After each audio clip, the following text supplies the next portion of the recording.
Muy buenos días. Son las 7 de la mañana y si yo les preguntara a ustedes, ¿cuál es el sentido de la vida? Muchos de ustedes me dijeran, ¿sabes qué? Es muy temprano, son las 7 de la mañana y no he ni siquiera tomado una taza de café. Esa pregunta es muy complicada y yo estoy de acuerdo con ustedes. Pero ¿por qué es tan importante entender el sentido de la vida? ¿Por qué es tan importante entender el sentido de cualquier cosa que estamos haciendo? Porque el ser humano somos así. Si no entendemos el sentido de lo que estamos haciendo, es muy probable que vayamos a perder la visión de lo que estamos tratando de, lograr, de la meta, ¿sí? Y vamos a perder el interés. Por eso muchas de las cosas que necesitamos que se realicen no se llegan a terminar porque perdemos la visión, perdemos el interés debido a que no le encontramos el sentido. Si yo les preguntara a ustedes, ¿qué entienden ustedes por la palabra sentido? Entonces vamos a tomarlo un poquito más despacio. La palabra sentido, para empezar a comprender esto, viene de la etimología de latín de la palabra sensus. Puede alcanzar distintos significados, depende a la aplicación de la palabra census. La mayoría de nosotros sabemos que es un censo, ¿sí? Es lo que conocemos nosotros como el conteo de una población. ¿Cómo se realizan los censos? Tiene que haber una organización, tiene que haber una jerarquía, tiene que haber una captura de datos y tiene que haber un conteo. En la captura de datos, aparte del conteo, se está viendo también los rasgos físicos generales de la población. En qué área vive, cuántos hijos tienen, si están casados o no, qué tipo de trabajo hacen, ¿sí? Todas esas cosas son las que se generan en un censo, muy útiles. Estamos captando toda esa información y haciendo un factor absoluto verdadero. Esto es lo que tenemos, estas son las personas y estos son sus rasgos y esto, y se va conociendo bastante. Hace sentido, ¿sí? ¿Qué es lo que estamos investigando? Hace sentido que en una ciudad haya 20 millones de personas. De esa información empieza a tener sentido, por ejemplo, las necesidades económicas de la población, las necesidades, digamos, hasta del agua, de necesidades básicas, necesidades de infraestructura que se tienen que implementar para esa población. No es lo mismo las necesidades para una población de, no sé, 100,000 habitantes que para una ciudad de 20 millones. La mayoría de nosotros conocemos esa palabra del censo. De la misma palabra de latín, census, se deriva también los estímulos externos, que es como por ejemplo las imágenes, las que obviamente percibimos con nuestros ojos, con nuestros oídos percibimos los sonidos, también con nuestras manos la textura, ¿sí? Y también con nuestra boca los sabores. Todos esos son sentidos externos, ¿sí? Que que se captan en nosotros, ¿sí? Pero que vienen, válgame la redundancia, de lo exterior.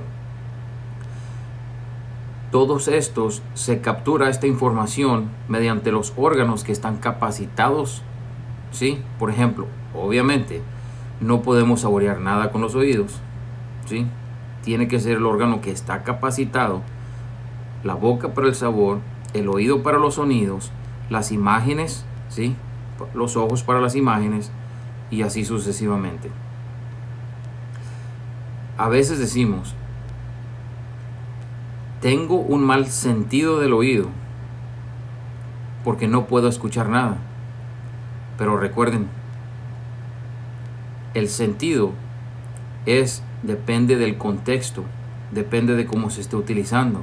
Si yo digo, no tengo un buen sonido, pero estoy enseguida de, no sé, un freeway, una carretera, ¿sí? Y está pasando vehículos a alta velocidad y estoy tratando de registrar, de hacer sentido de si otra persona me está hablando, entonces no la puedo escuchar debido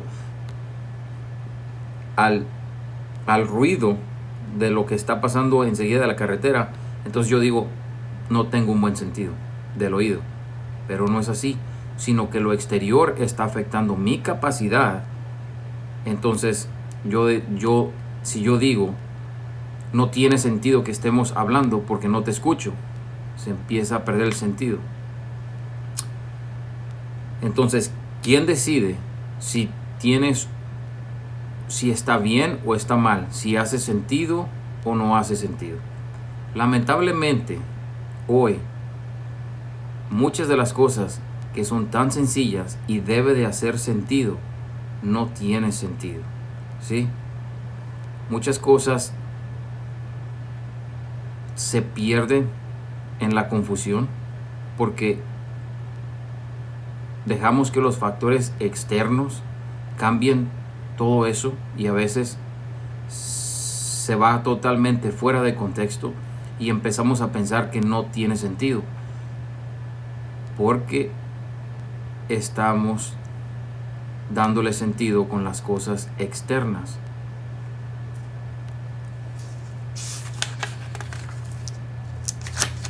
Vamos a iniciar hoy en Mateo 24, 1, 2. Dice: cuando Jesús salió del templo y se iba, se acercaron sus discípulos para mostrarle los edificios del templo. Respondiendo él, les dijo: ¿ven todo esto? De cierto te digo que no quedará aquí piedra sobre piedra que no sea derribada. Tenemos que analizar el contexto de dónde se está llevando a cabo esta escena. Si ustedes analizan la escritura anterior de Mateo 24, 1, 2, ¿sí? Jesús estaba dentro de la sinagoga enseñando. Cuando salió fue cuando todo esto tomó lugar. El Señor siempre va más allá de lo físico solamente. Él va más allá de lo natural, ¿sí? Él nos está dando a entender de que no pongamos nuestros ojos en lo externo para que nuestra vida tenga sentido.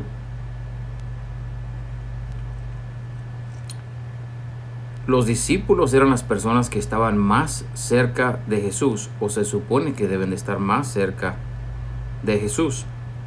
Pero ellos estaban enfocados tanto en el edificio material, en las piedras tan grandes que formaban ese edificio, ¿sí? Que estaban totalmente fallando en entender que la piedra viva estaba sentada ahí con ellos, enseñándoles, ¿sí? Qué tremendo es eso. Sigue la escritura, dice en Primera de Pedro, capítulo 2, 4, 8, dice: acercándonos a él, piedra viva, desechada ciertamente por los hombres, mas para Dios escogida y preciosa. Imagínense, ver a la piedra escogida que está enseñándonos y poner nuestra vista en las piedras naturales no tiene sentido. Pero para estos hombres tenía sentido, pero no el sentido que Jesús quiere que nosotros tengamos. Sigue la escritura, dice: ustedes también, como piedras vivas, sean edificados como casa espiritual y sacerdocio santo, para ofrecer sacrificios espirituales aceptables a Dios por medio de Jesucristo. El Señor estaba enseñándonos acerca de un camino más allá, de una posición más allá con Él, ¿sí? Sentado en lugares celestiales. En lugar de que los apóstoles estuvieran parados enseguida de Él tratando de mostrarle el edificio, estaban errando totalmente y no sabían que podían estar sentados en lugares celestiales con Jesús, compartir, ¿sí?, la naturaleza divina que el Señor por su gracia nos da, en lugar de estar enfocando en las circunstancias exteriores.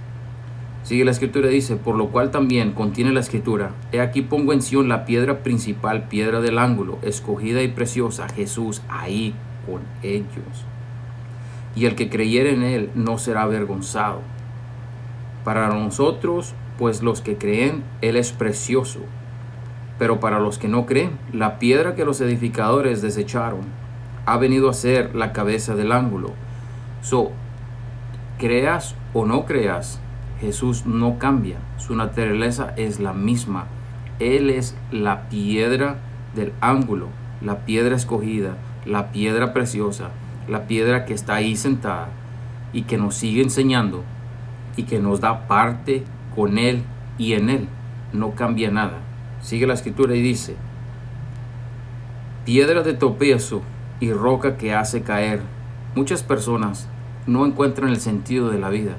Y no encuentran el sentido de la vida simple y sencillamente porque Jesús no lo toman en cuenta. No está en la ecuación. Están basados en las piedras naturales, en las circunstancias externas, y no saben que lo que hace la diferencia es lo que se lleva dentro. Gloria a Dios.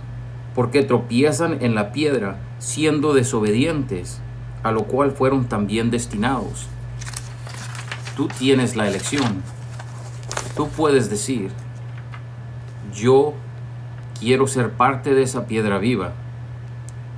Yo quiero tener la naturaleza del Señor, el Espíritu Santo dentro de mí. Y vas a empezar a poner tus ojos, todos tus sentidos en los que confías ahora. Vas a empezar a cambiar todo eso y a poner tu confianza, tu fe, tu paz, tu esperanza, todas esas cosas no en las piedras físicas del templo, sino en la verdadera piedra. Sigue la escritura y dice: ¿no sabes que son templos de Dios y que el Espíritu de Dios mora en ustedes? Esto está en Corintios 3:16. Estamos entendiendo que Jesús no funciona en un templo físico. La importancia no era que Jesús estuviera en el templo físico. La importancia es que Jesús está en tu templo, en tu físico, dentro de ti, no en las piedras físicas. Tú eres la piedra del templo porque Él te hizo parte de ello, ¿sí? Eso es la importancia y cómo funciona. Romanos 8:14 dice: porque todos los que son guiados por el Espíritu de Dios, estos son hijos de Dios. Aquí estamos cambiando un poquito más de velocidad, un poquito más. Vamos a cambiar la moneda hacia el otro lado. Vamos a ser guiados no por nuestros sentidos externos, ¿sí?, sino por los internos, porque nuestros sentidos externos nos van a dejar en malas situaciones cuando nosotros menos lo esperamos. ¿Qué pasa si vas a un restaurante y pides, no sé, el mejor platillo que tengan ahí y te cuesta $80, ¿sí? Y cuando llegan con él se ve delicioso, se ve muy bueno, pero cuando tú lo pruebas, dice: esto no tiene sentido, porque pagué $80 por este platillo y se ve delicioso, pero no sabe cómo se ve. Los sentidos están no siendo justos, digamos, de alguna manera, ¿sí? No hace justicia la visión con el sabor. Y así muchas veces queremos vivir nuestra vida. Queremos basar nuestra paz, queremos basar nuestra fe, queremos basar todo en las circunstancias exteriores, teniendo el sensus, el sentido, ¿sí?, de las cosas exteriores para cambiar nuestro interior. Pero así no funciona. El interior es lo que cambia el exterior. Por ejemplo, a mí me encanta correr. Una mañana yo confié en los sentidos exteriores, en el sensus exterior, ¿sí? Y yo vi por la ventana y yo dije: esto está congelando, pero aún así quiero correr. Yo me puse 3, 4 chamarras un par de pantalones para correr, doble calceta, X cosa. Conforme iba corriendo, ¿sí? Me iba dando cuenta que mi cuerpo iba tomando más calor e iba necesitando que ir quitándome las chamarras. Es un problema porque si voy corriendo, lógicamente no tienen un láquer cada cierta distancia para que tú vayas y cuelgues tu chamarra, ¿sí? Entonces ahí voy corriendo con muchas chamarras en la mano. Lo que me di cuenta es que después de un tiempo las circunstancias exteriores eran irrelevantes porque el calor lo llevaba adentro. Lo exterior no tenía sentido porque afuera mis ojos me decían que estaba congelando, pero mi interior era otro tipo de sentido. Así funciona el Espíritu Santo en nosotros. Las cosas exteriores, aunque no tengan sentido, el Espíritu Santo es el que le va a dar sentido a tu vida. Cuando muchas personas se encuentran en una situación que dicen, ¿sabes qué?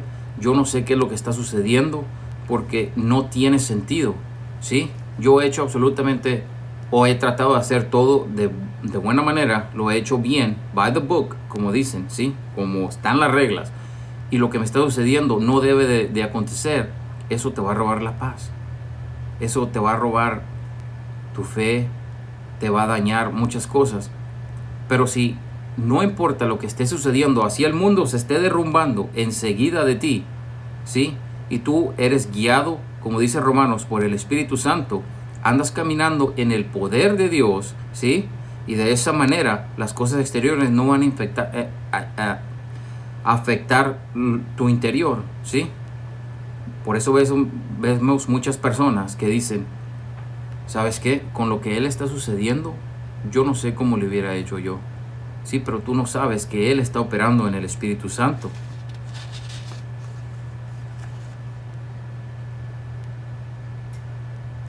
En Lucas 12, 13, 15 hay una escritura que dice, le dijo una multitud, maestro, di a mi hermano que parta conmigo la herencia. Mas él le dijo, hombre, ¿quién me ha puesto sobre ustedes como juez y partidor?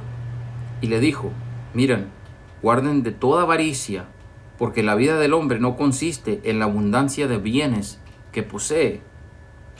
Y esto va de la mano en 1 Corintios 4:20, que dice, porque el reino de Dios no consiste en palabras, sino en poder.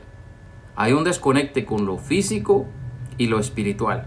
Y cuando nosotros andamos caminando en lo físico, vamos a poner la vista en las cosas físicas, y cuando las cosas físicas fallan, porque van a fallar, ¿sí? Todo nuestro mundo se tambalea, pero el Señor nos está enseñando. La importancia es lo que llevas dentro. Jesús dentro del templo, Jesús dentro de ti, ¿sí? Sentado en lugares espirituales, ahí es donde puedes estar.